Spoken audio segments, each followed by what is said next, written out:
साक्षमूलं गुरुर्कृपा. ज्या ज्या स्थळी हे मन जाय माझे, त्या त्या स्थळी हे निजरूप तुझे. मी ठेवितो मस्तक ज्या ठिकाणी, सद्गुणाता तुझे पाय दोन्ही. बोल महाराज दीक्षा सरिंदर देवजी महाराज की जय. उपस्थित माताजी, बहिणजी, बालबालकाई तसेच महापुरुषांच्या चरणावर दासारखा साम्राज्याचा कोटी कोटी धन्यवाद. धन्य आज दिन संत दर्शनाचा आणि आनंद जन्माचा सिंह. तुम्हा सारख्या महान कर्मयोगी संतांचं दासता दर्शन घडते, दाचं परमभाग्य म्हणायला काय हरकत नाही. संतांच्या संगती मनोमार्ग गती, आकळावा श्रीपती येणे पण ते म्हणून सांगितले. जोपर्यंत तुम्ही आम्ही संतांच्या संगतीपर्यंत येऊन बसणार नाही, तोपर्यंत तुम्हाला आम्हाला या सत्याची प्राप्ती होणार नाही म्हणून सांगितले. मगाशी कोणतर म्हटलं, सर्व जन्माच्या शेवटी मनुष्य जन्म पावण्यासाठी यापरी उत्तम कीर्ती हे अर्जुनाने रचले नाही म्हणून सांगितले श्रीकृष्ण. सगळ्या जन्माच्या शेवटी जर एवढा सगळं श्रेष्ठ जर जन्म मिळाला असेल, तर तुम्ही आम्ही भक्ती करणं गरजेचं आहे. सद्गुरूला जाणून या निर्गुण निराकाराची भक्ती करणं गरजेचं आहे. आज माणूस इतका चलाक प्राणी आहे की किती पण सांगा संतजन ऐकणार नाही. आज माणूस बुद्धिमत्ता लावते भक्तीला. दास वेळोवेळी हेच सांगते की जिथे चप्पल काढते तिथे अक्कल पण ठेवून यायला शिका. कारण का भक्तीमध्ये चलाकी, बुद्धी, मीपणा ही काय चालत नाही संतजन. जर नदीवर जायचं असेल तर मोकळे घाबरून जायला लागते, तरच तिकडे येताना भरून घेऊन येते. आणि जाताना जर भरून घेऊन गेलं तर त्याचा काय उपयोग नाही आहे संतजन. म्हणून तुम्ही आम्ही चलाकी पहिला सोडली पाहिजे. आणि बुद्धी संतजनांनो कसं आहे, पहिलं ते पंढरपूरला ते रेल्वे जात होते बघा, पहिलीच्या काळात सांगायला लागलोय. त्या टायमाला ती गच भरून जायची, ती वारी बिरी असली म्हणजे वर पण बसायची लोक. कारण का वर पण बसायची, एवढी गर्दी असायची, एवढी गर्दी जागा देखील मिळायची नाही लोकांना, अशी कंडिशन असायची. आणि कुठली तर वारी होती वाटताना गच भरली ती रेल्वे. आणि एकटं लय चलाक होतं, शाफ्टर होता. मेरे स्टँडवर बसलो तर त्याला जागाच मिळून जाते वर चढायला पण, आणि कुठं काय फिरायला जागाच नाही कोणीकडे काय. ते डब्याच्या जवळ गेलं आणि साफ साफ साफ साफ म्हणून ओरडलं. साफ साफ म्हणून ओरडल्यावर सगळी डब्यातली खाली पळून गेली साफ आहे म्हणून. आणि हे निवांत झोपलं तिथं पाय लांब करून. म्हटलं माझं डोकं चालवलं त्याने. साफसाफची सगळी पळून गेली, एकटं झोपलं. झोपल्यावर नंतर 1 तास 2 तासानं उठून बघितलं तर ते अजून मेरे स्टँडवरच होतं, स्टेशनवरच होतं. कारण का त्या टीसीनं काय केला, साप आहे म्हणून ते डबा काढला आणि ते दुसरा डबा जोडला आणि ती गेअर पंढरपूरला निघून, आणि हे झोपलं तिथंच. तसं संतजनांनो बुद्धिमत्ता काम करत नाही, पाठीमाग ओढून येते, तर तुम्ही पुढे काही जाणार नाही. भक्तीमध्ये जर तुम्ही चलाकी बुद्धिमत्ताचा जर वापर केला तर ते कसं तिथंच राहिलं नाही स्टेशनवर, तसं आम्ही हाय तिथंच राहणार आहे. जैसे त्याने ठेवले तैसेची राहावे, चित्ते असू द्यावे समाधान म्हणून सांगितलं. कसं परमेश्वर आपल्याला ठेवतं त्या पद्धतीने पहिला राहायला शिका म्हणून सांगितलं. अरे हेच पाहिजे मला, तेच पाहिजे मला, असंच पाहिजे तसंच पाहिजे. भगवान के पास देर आहे लेकिन अंधेर नाही म्हणून सांगितलं. तुम्हा आम्हाला ह्या सगळ्या गोष्टी मिळणार आहेत. कधी मिळणार आहेत? तुम्हा आम्हाला जसं ज्ञान येईल त्या पद्धतीने मिळणार आहे संतजन. कारण का आपलं कर्म कसं आहे त्यानुसारच त्याचं फळ पण मिळत असतं. देवांनाही चुकला नाही कर्म भोगे असं म्हटलं. अरे देवांना चुकलं नाही, मग तुम्ही आम्ही तर साधारण व्यक्ती आहे संतजन, माणूस आहे, मग आमची तुमची काय अवकात आहे. त्याला जर प्रायश्चित करायला मिळते तर आम्हाला तुम्हाला पण मिळायलाच पाहिजे संतजन. आपल्यामध्ये संतजन अहंकार, निंदा, नफरत या गोष्टी पण कमी व्हायला पाहिजे संतजन. तुम्ही आम्ही म्हणतोय मस्त, मी सत्संग करतोय, मी सेवा करतोय, मी सद्गुरूचं ज्ञान घेऊन एवढ्या वर्ष झालं, तेवढ्या वर्ष झालं, असं झालं तसं झालं, हे झालं ते झालं, एवढी सेवा केली तेवढी सेवा केली, काय उपयोग नाही संतजन. हे सांगण्याच्या गोष्टी नाहीत आणि ह्या काय उपयोगाच्या पण नाहीत संतजन. देवळात लोक जाते संतजनांना, तिथे देवाणघेवाण करण्यासाठी जाते संत. तुम्ही कुठल्या भावनेने भक्ती करताय ते सद्गुरूला माहित असते. देव भुकेला भोळ्या भक्ती भावाचा म्हणून सांगितलं. भोळा भक्ती आणि भाव पाहिजे. व तुम्ही कुठला भाव ठेवून त्या ठिकाणी येताय, मनात काय शंका असते, त्यानुसार त्याचं फळ मिळत असते संतजनांना. आपला भोळा भक्ती भाव हे पहिला मेन महत्वाचा आहे संतजनांना. तरच आम्हाला याची प्राप्ती होणार आहे, नाहीतर प्राप्ती होणार नाही संतोषजन. आज रावणाकडे काय नव्हतं, कधी विचार केला? रामापेक्षा पण वयानं पण मोठा, बुद्धीनं मोठा, भक्तीनं मोठा, पैशा अडक्याकडं मोठा, मुलाबाळाकडं मोठा, सगळ्या बाजूनं असणारा व्यक्ती देखील रामानं हरवला संतोषजन. का? कारण का एक अहंकार होता त्याच्यामध्ये, तो त्याला काढता आला नाही, म्हणून संतोषजनानं तो अधोगतीला गेला. आज भक्ती पण तीच आहे, पद्धत पण तीच आहे. तुकाराम महाराजाला काय 4 पाय 4 डोळं 4 हात नव्हतं, त्याने पण भक्ती केली, ते पण माणूसच होता. तुकाराम महाराज, नामदेव, जनाबाई, मुक्ताबाई ही जी चांगली चांगली नावं घेते संतोषजनानं, ही पण संतोषजनानं 2 पाय 2 डोळं, आपल्यासारखीच बुद्धिमत्ता होती त्यांची पण, आपल्यासारखंच बोलत चालत होते, आपल्यासारखंच खात पित होते. मग त्यांनी काय केलं संतोषजनानं त्यांनी जसे बोले तसे चाले, त्याची वंदावी पावले म्हटले. जसं बोलत होते त्या पद्धतीने त्यांनी चालत देखील होते संतोषजन. आज तुम्ही आम्ही कधी तर मनात कुठली तर संतोषजनानं इच्छा बाळगणं, किंवा मी असं करणार म्हणजे करणारच, आणि हे हात माझ्या हातने कुठलीच चुकणार नाही संतोषजनानं, ही संकल्प कधी आम्ही केला नाही. आज सद्गुरूला कधी महत्व दिलं नाही, कधी त्याच्यावर विश्वास ठेवला नाही संतोषजन. नुसताच यायचं, 2 तास सत्संग करायचं, निघून जायचं, गीताला नावाला गीत घ्यायचं, विचाराला नावाला विचार घ्यायचं, आणि आपल्या घराला आणि मागे तसं पुढे करायचं. आज 10 वर्ष झाला माझ्या स्वतःमध्ये मी ज्ञान घेण्याच्या अगोदर कसं होतं आणि ज्ञान घेतल्यापासून कसं आहे हे आपल्यातच कधी स्टडी करून बघा. त्याच्या अगोदर पण तेच होतं आणि आता पण तसंच आहे, जैसे ते, काही सुद्धा बदल नाही. कारण काय, मी ज्ञान घ्यायच्या अगोदर पण तसंच होतो आणि आता पण तसंच आहे, पण तसंच राहणार. मग सद्गुरू तुम्हाला जर वेळेच्या अगोदर काम करायचं असेल तर वेळेच्या अगोदर सत्संग करा म्हणून सांगतो. तुमचं जर वेळेत काम व्हायचं झालं तर वेळेत सत्संग करा. ही सद्गुरूने शिकवलेली शिकवण. आम्ही 10 वर्ष झाली शाळा शिकतोय संतोषजन. 10 वर्षात जर तुम्हाला आम्हाला काय आलं नाही तर त्याचा काय उपयोग आहे संतोषजन? आज देवळात काय जातात लोक? देवाणघेवाण करायसाठी जाते, काय तर मागायला जाते, काय तर आणायला जाते संतोषजन. माझं एवढं काम होऊ दे, एवढं नारळ पडतो, माझं असं होऊ दे, एवढं नारळ पडतो, माझ्या पोरग्याला बरं ताप आला तेवढं निघून जाऊ दे, आणि 2-3 समोर येतो, हे करतो ते करतो, साखर 1 अर्धा किलो वाटतो, 10,000चं काम कर, 2 रुपये साखर दे. ही आत्ताची भक्तीची पद्धत आहे संतोषजन. देवळात जाणारी ही संतोषजनानं भक्त नसते. भक्त तो असतोय की त्याच्याकडे देव येतो, हे लक्षात ठेव. तो देवळाकडे जात नाही, त्याच्याकडे देव येतोय, त्याला भक्त म्हणते संतोषजन. तेवढा आपला विश्वास पण पाहिजे संतोषजन. सद्गुरूचं नामस्मरण करतोय पण आपला विश्वास कुठे आहे? विश्वास नाही संतोषजन. जसं ते काय म्हणते, ते गारोड्याचा खेळ करतात की, एकटं ह्या बिल्डिंगला एक आणि त्या बिल्डिंगला एक, असं 2-3 मजली बिल्डिंग होती, आणि त्या बिल्डिंगला असं दोरी बांधत, त्याच्यावर स्वतःच्या बारक्या पोरग्याला घेऊन ह्याकडे सण त्याकडे जायचं, त्याकडे सण, आणि त्या दोरीवरनं चालत ह्याकडे यायचं. आणि खाली बघणारे लोक सगळेजण त्याला बघून टाळ्या वाजवायचे आणि पैसे द्यायचे, पैसे टाकायचे. त्यानं विचारला, पहिल्या फेरी गेला, दुसऱ्या फेरीला, आता मी इकडे आलोय, इकडे जाईन काय, तुमच्या सगळ्यांचा विश्वास आहे का म्हटलं माझ्यावर? ते सगळेजण ओरडले खालनं, हे आमचा पूर्ण विश्वास आहे म्हटले, तू इकडे येणार हे आम्हाला 100% माहिती आहे म्हटलं. आणि इकडं आला, आता इकडे तिकडे जातोय, तुमचा विश्वास आहे का म्हटला सगळ्यांचा? मी माझ्या स्वतःच्या पोरग्याला घेऊन, हे तू तिकडं आणि तिकडे जाणार हे आमचा सगळ्यांचा विश्वास आहे म्हटलं सगळेजण.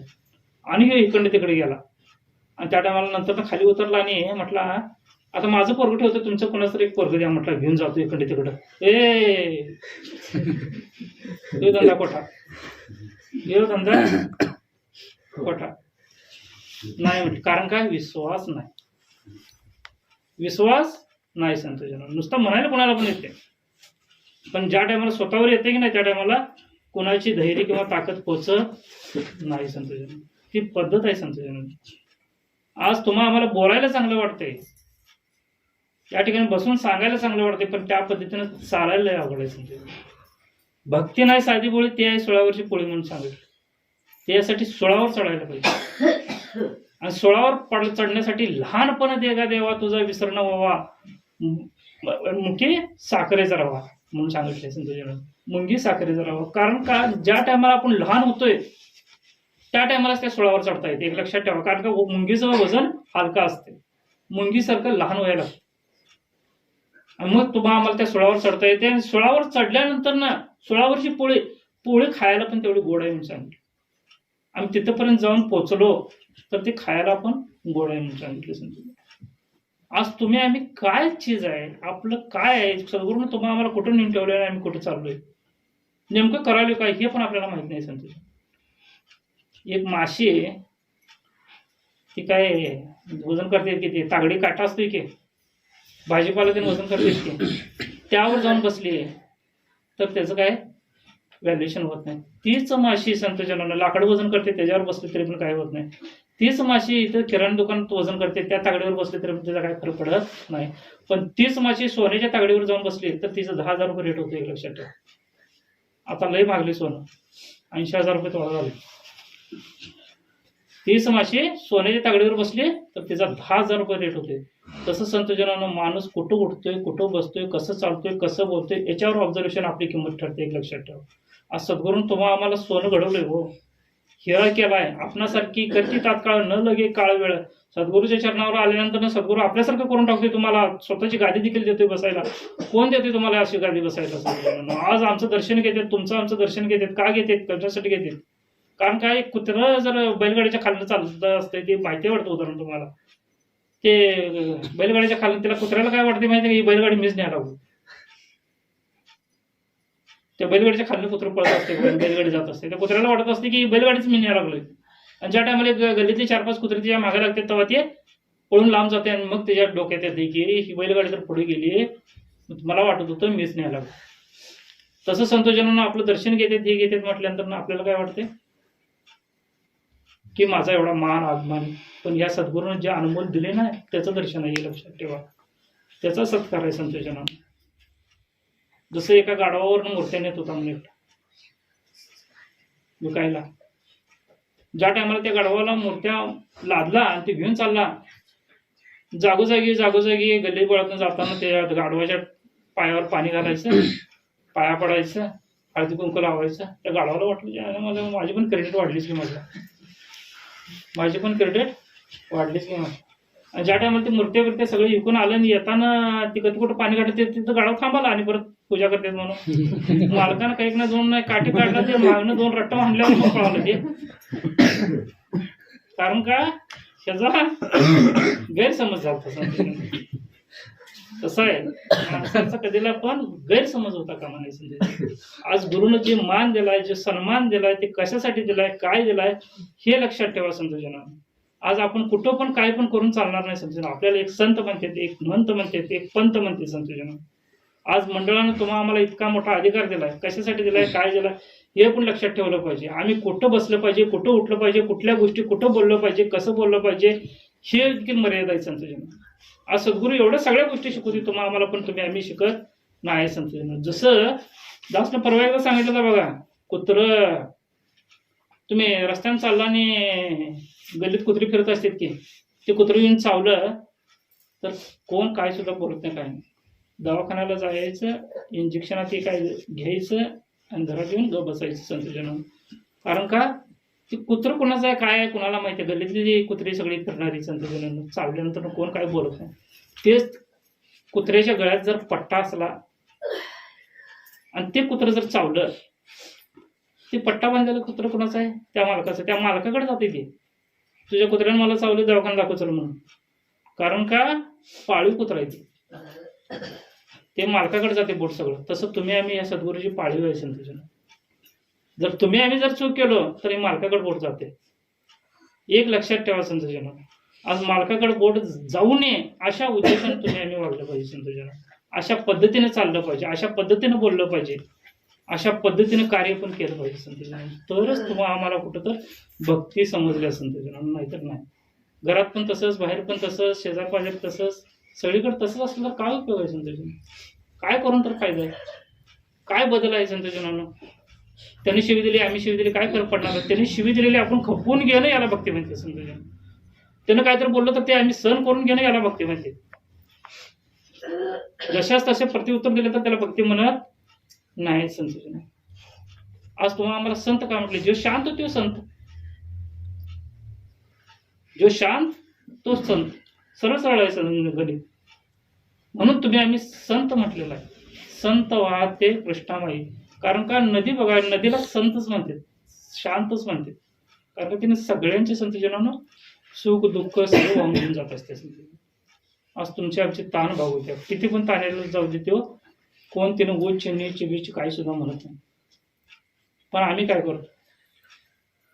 आज माणसालाच एवढं समजून का सांगायला लागते? कारण का माणूसच ह्या फळाला गेला, एवढ्या खालच्या लेवलला गेला. प्रत्येक प्राण्यानं आपली आपली मात्रा सोडलेली नाही. प्रत्येक जण आपापल्या कसं जन्माला घातले तसं जगायला लागलाय. कुत्रं कुत्र्याच्या पद्धतीने जगते, गाय म्हैस त्यांच्या पद्धतीनं, गाढव गाढवाच्या पद्धतीनं, सगळी जण आपापल्या पद्धतीने जगायला. एकच बिघडलाय म्हटलं तर माणूस. म्हणून एवढं समजून सांगायला लागतं. आणि एवढं सांगून पण त्याच्यावर काय परिणाम पडत नाही, काय नाही. कारण का बुद्धीची कॅपॅसिटी 20-30 मिनिटाची असते. तिथनं जास्तीत जास्त एखादी असते तर 1.5-2 तासाची असते. काय बाबा महाराजांनी सांगितलं जबरदस्त जबरदस्त जबरदस्त मध्ये 1.5 तास बडबडतंय, 1.5 तासाच्या पुढे आणि जैसे आणि परत फिरत तिथे येते. कारण का तेवढ्यासाठीच 30 मिनिटाचा क्लास पण असतोय संतजन शाळेत. कारण का 30 मिनिटाच्या वर जर सांगायला लागलं तर हे मास्तर कवा जाते, काय भानगडे तास संपला, सारखं पोरगं करून घड्याळ बघते, नंतर डोकं खाल्लं आमचं. हे असं असते. कारण का बुद्धीची कॅपॅसिटी ऐकून घ्यायची पण तेवढीच असते, आणि त्याच्या पलीकडे सांगून पण चालत नाही संतजन. आज श्रीकृष्णालाच काय, अर्जुनालाच काय सांगितलं संतजनानं? गीता ऐकणारा आणि बोलणारा तसाला पाहिजे संतजनानं. आज माणसालाच काय एवढं समजून सांगायला लागते? आज संतांनी सगळ्या एवढ्या महान संतांनी सांगून समजलं नाही. आता दास एवढं सांगून तर काय कुणाला काय समजणार आहे? काही नाही, कुणाला काही सुद्धा परिणाम पडत नाही. कुणाला देव नको आहे, कुणाला धर्म नको आहे, कुणाला काय सुद्धा नको आहे. जीवनात तुमच्या घरात जर देव येऊन बसला तरी पण तुम्हाला काय फरक पडत नाही. काय वा देव नकोच आहे कुणाला. का नको आहे? कारण का आम्हाला ज्या ज्या अपेक्षा आहेत त्या पूर्ण झाल्या, संपला विषय. देवाचा आमचा विषय कट. माझी मुलं चांगली राहू देत, मला पैसा अडकावू दे, मला बंगला गाडी मिळू दे, शेजाऱ्याचा रान मिळू दे, जमीन मिळू दे, जंगला मिळू दे, आयुष्य आराम मिळू दे, सगळ्या गोष्टी मला मिळाल्या. देव तिकडे पीठ नका, आम्हाला घेऊन काय करायचं? ह्या गोष्टी माणसाच्या आहेत संतजन. एक लक्षात ठेवा, कधीला आपण संतजनांना जोपर्यंत आम्ही तुम्ही वागणार नाही तोपर्यंत आपल्याला ह्या गोष्टी सगळ्या प्राप्त होणार नाही. संतजन संतांनी सांगितलंय संतजनांना, जसं आम्ही वागणार आहे, जसं आम्ही चालणार आहे, तरच तुम्हाला आम्हाला ह्या गोष्टी मिळणार, नाही तर मिळणार नाही संतजनांना. आज माणूस म्हटल्यानंतर काय जीव पाण्याचा बुडबुडा, भरोसा याचा नाही. कधी जाईल, कधी काय उडेल, काय सांगता येत नाही संतजन. दास इथनं बोलून गाडीवर बसतोय की नाही, घराकडे जातोय की नाही, ही पण गॅरंटी नाही. सगळं त्याच्या हातात आहे. पांडुरंगा मी पतंग तुझ्या हाती धागा. किती वर उडवायचं आहे, किती खाली गुटकुळ्या खायच्या आहेत, कुठं न टाकायचं आहे, कुठं तोडायचं आहे, काय करायचं आहे, सगळं त्याच्या हातात आहे. आम्ही नुसता निमित्ताला कारण आहे, आम्ही नुसता प्रोसिजर करायचं आहे, सगळं त्याच्याकडे आहे. आपण नुसता कर्म सकाळी उठल्यापासून संध्याकाळपर्यंत कर्म करत राहायचं आहे. जितकी हातनं चांगले कर्म होतील तेवढं कर्म करायचं आहे. त्याच्या व्यतिरिक्त आमच्या हातात काही नाही आहे. त्याचं किती काय द्यायचं बेनिफिट, काय द्यायचं, सगळं त्या परमेश्वराकडे. म्हणून संतजनांनो, आपण बुद्धिमत्ता चालाकी बिलाकी काय करायचं? किती कमवणार आहे तुम्ही इस्टेट कमवून संतजन? रात्रंदिवस जर कमवला आणि काय जर कमवलं तर आपल्याच पोटने एखादा असले येते की हाय त्याचा सत्यानाश संतजनांनो 10-15 दिवसात लावून टाकतो. आम्ही जीव तोडून राबायचं, गाठलं गाठ मारून ठेवायचं, माझी मुलं बाळ पैसा अडका, आणि 30 पोरं नंतर संतजनांनो आपल्याला किंमत देत नाही. संतजन ही अवस्था सध्याची चालू आहे. संतजन एखादा बैल जर 20-25 वर्ष पाळला एखाद्या शेतकऱ्यानं, त्यानं ये सर्जा म्हणून हाक मारला, दुसऱ्याच्या बांधावर बैल जात असला तर ते बैल देखील माघारी फिरते. पण स्वतःच्या पोरग्याला हाक मारला तर ऐकून ना ऐकल्यासारखं करून आसमाना हरून अंतर पडतो. ही अवस्था आहे. आज माणसापाशी काय आहे संतजनांनो? काय नाही आहे संतजनांनो. काय मेल्यानंतर 5 मिनिटात सगळं जाते. 5 मिनिटं पण नाही, मेल्या 2 मिनिटात जाते. नाव धरून जाते, नाव पण घेत नाही. हे बॉडीला इकडे घ्या, बॉडीला तिकडे घ्या, त्याचं नाव राजाराम असू दे, नाही काय वाटेल ते असू दे, त्याचं नाव पण काढत नाही. बॉडी करते लगेच. मग एवढं आम्ही तुम्ही कशासाठी अट्टास करायला लागलो? मग अशीच कोणतर म्हटलं की 84 कोटी फेरा तेव्हा लागे बरं. अरे एवढ्या सगळ्या फेरा फिरून माणसाचा जन्म मिळालाय. 84 योनी म्हणजे समजलं काय? एक योनी कोटी फेरा. एका योनीमध्ये जन्म घेतला म्हणजे 1 कोटी वेळा फेरायचे. 4 पायाच्या ह्याच्यात 1 कोटी, 6 पायाच्या ह्याच्यात 1 कोटी, सरपटणाऱ्या प्राण्यामध्ये 1 कोटी, अशा 84 युनिट, 84 युनिट कोटी कोटी फेरा, एक युनिट कोटी कोटी फेरा, मग लगे 12 मानवाचा म्हणून सांगता. एवढा सगळा 8 एक साप 1000 वर्ष जगतोय, एक लक्षात ठेवा. एक पोपट 100 वर्ष जगतोय, एक कुत्र 10-15 वर्ष जगतोय, गाय म्हैस 20 वर्ष जगते. म्हणजे सगळा एवढा सगळा गणित, एक वडाचं झाड हे पण जीवच आहे संतजनांनो, हजारो वर्ष जगते, हजारो नाही 2-3 हजार वर्ष जगते. एवढा सगळा 8 तास करून माणसाचा जन्म मिळाला, एक लक्षात ठेवा. तुम्हाला साधारण मिळालं नाही म्हणून एवढ्यासाठी अनमोल म्हटले. आणि आम्ही तर जगणार आहे 50-60 वर्ष, आणि 50-60 वर्षातच आम्ही नुसता पैसा धन दौलत अडका एवढ्यासाठी जन्म झाला नाही. सत्यजन्म त्या सत्याची प्राप्ती करून घेऊन याची भक्ती करण्यासाठी भक्तीचा जन्म झालाय. किती कमवणार आहे तुम्ही, किती कमवून अक्कल जगावर राज कर चाला, रावणापेक्षा पण जास्त इस्टेट कमवू चाला, याच्यावर काय करणार आहे. काय नाही संतजनांनो, जाताना काही घेऊन जायचं सुविधा नाही संतजनांनो. असोपर्यंत ये लोकांना परलोक सुखी करायचा यो मार्ग उडका म्हटले. तुकाराम महाराजांनी असलेले 750 करोड रुपयाची इस्टेट लोकांना वाटले. त्या बायकोच्या अंगावर लुगडं होतं, ते अर्ध आज धुत होते आणि अर्ध उद्या धुत होते. अशा परिस्थितीला त्यांना आणून ठेवता. त्याला किती देवावर राग आला यावं त्यानं, आणि कसा होतो मी आणि कोण होताच मी तो आणि काय झालाच तो म्हटला असेल त्यानं देवाला. एवढी सगळं वाटून टाकून शेवट अशा परिस्थितीमध्ये देखील तो सुखी होता, आनंदी होता. आणि हेच दान देगा देवा तुझा विसर न व्हावा, न लगे मुक्ती धन संपदा सत्संग देई सला म्हणून सांगितले. मुक्ती पण देऊ नको, सत्संग दे सला म्हणून सांग, धन संपदा पण नको. माझ्यावर काय संत संतांनी स्वतःची संतजनांनी जिवंत उदाहरण ठेवले तुमच्या समोर. आज संतांची आम्ही नावं होते, आम्हाला काहीतरी वाटायला पाहिजे, कारण का त्यांचं जीवन कसं होतं, त्यांनी जीवन कसं जगले संतजनांनी. ज्ञानेश्वर माऊलीला जर डोळ्यासमोर उभा करून बघितला आणि त्याची संतजनांनी इतिहास जर बघितला तर अक्षरशः डोळ्यात पाणी यायला पाहिजे. काय पोरं एवढी बारकी पोरं, शेवटी पोरं संतजन, 12-13 वर्षाची पोरं लाथा भुक्या मारून गल्लीतून फिरवत होते संतजनांना. पीठ मागून आणलं तर पीठ इसकावून घेऊन मारून संतजनांना मातीत इसकटले, पायानं देखील आली.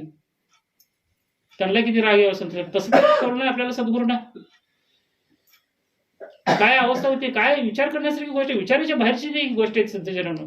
ही जनाबाई मुक्ताबाई म्हणजे ही सोपान बिपान ही सगळी संत भावभावंड ही बारकी बारकी विचार केला तर त्यांची देहांत प्रायचित्त आली त्याच्या आई वडिलांना. जिवंत सकाळी उठून बघते तर पोराला आई वडील नाही, काय वाटलं असेल त्या पोरांना.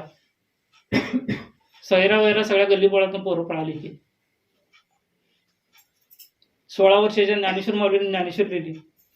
आज 61 वर्षाच्या म्हाताऱ्याला पण वाचायला येत नाही. 16च्या उलट करा 61. अहो ज्या वयात जे करायला नाही पाहिजे होतं ते करून गेली संत. आणि भक्ती करायला आम्हाला वय पाहिजे, हे पाहिजे, ते पाहिजे, काय संतजन काय नाही. सगळा त्याच्यावर भार टाकून सोडला संतजनानं. सगळं व्यवस्थित होत असतं. आम्हीच उगच बिनकामाचं संतजनानं डोक्याला अनासीन करून घेतो. सगळ्या गोष्टी आपल्यावर घेऊन संतजनानं अनासीन करून घेतो. त्याचा आहे तो बघून घे, तोचा आहे तो बघून घे. आणि आपण सत्संग सेवा नामस्मरण गुरुनं आपल्याला 3 कर्म दिलेत. हे 3 कर्म जर संतजनांना आत्मिकतेनं जर पार पाडत गेला तर तुमच्या आमच्यासारखा भाग्यशाली कोण नाही संतजन. भले भीक मागायला लागू दे, काय फरक पडत नाही, काही सुद्धा फरक पडणार नाही संतजनांना. तुला पाहिजे तसं ठेव. आज त्याच्यात जर त्यानं जर ठेवला, भीक मागायचं जर ठेवला तर आम्ही किंतु पर्यंत करून चालणार नाही. भीक मागायचं तर भीकच मागायचं संतजनांना. कारण का जैसे त्याने ठेवले तैसे चिरावे, चित्ते असू द्यावे समाधान संतजन. वेळेनं मर्यादा घातल्या तर साधी वेळ घेणार नाही संतजनानं. मगाची संतजनानं दासचा सत्कार केला संतजनानं. जाई परिवाराचा त्याचा वाढदिवस आहे. काय नाव वर्ताचं? प्रेमजीचा वाढदिवस आहे संतजनानं आज. तर त्या गुरुला हीच अरदास करूया की संतजनानं त्या मुलगाला संतजनानं ज्याही क्षेत्रात तो मुलगा जाईल